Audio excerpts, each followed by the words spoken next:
And William Barclay once said this. He said, the two greatest days in your life are the day you were born and the day you discover why.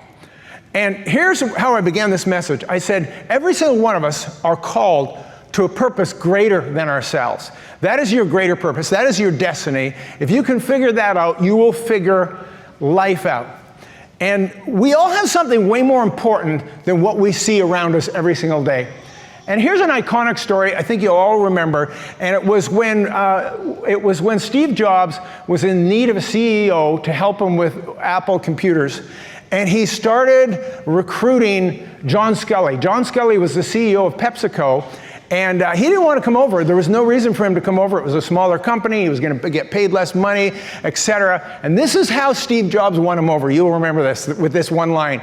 He said, John, what do you want to do with your life? Do you want to spend it selling sugar water, or do you want to come with me and change the world?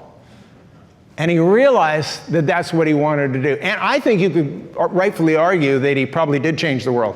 I mean, the Apple computers, you probably have you probably have an iPhone in your pocket right now, which you wish you were on instead of listening to me, but that's another story.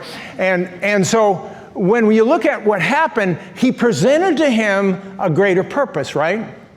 And so when we think about the disciples, what was it that caused them to leave their nets, leave their boats, leave their businesses, leave their families, and go and follow Jesus? And it's found in the statement. He said, come and follow me, and I will make you fishers of men. Not that there's anything wrong with fishing for fish, but what he did was he presented to them a higher call and a higher purpose, and they looked at what they were doing, and they're going, this is valuable, but not as valuable. And so they switched, and they followed him. Anybody remember where Matthew, the tax collector, was when Jesus called him? Someone said, he was in the tax office, and Jesus said, come and follow me. He didn't say, and I'll make you fishers of men, but basically he says, you're fishing for taxes, come and we'll fish for something much more important, people's souls. And he found Mary Magdalene. We're not sure where he found her exactly, but we know what she was fishing for. She was fishing for John's, right? And he goes and recruits her, another person whose life was transformed because she found a higher purpose. And the higher purpose really sometimes isn't higher at all. A lot of times what that higher purpose is it's actually serving our fellow human being. Jesus said, the greatest among you will be servant of all.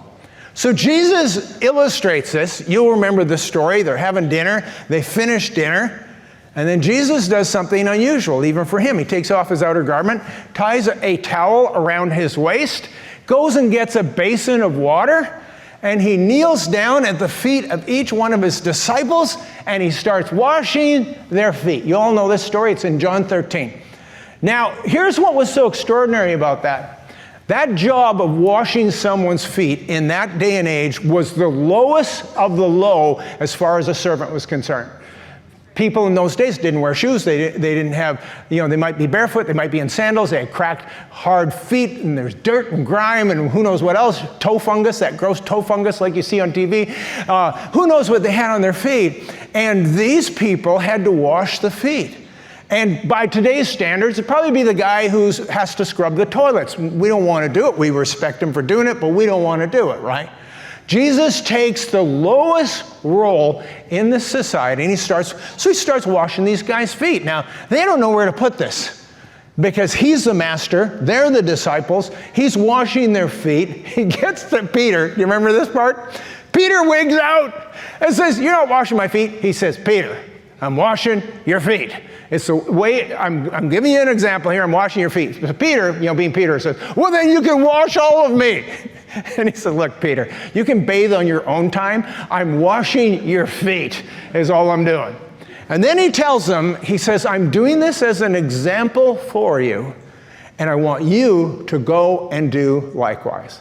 And there's a few things being illustrated and communicated here. And here's the two that I would break down to. Number one, he was saying there should be no job ever beneath us.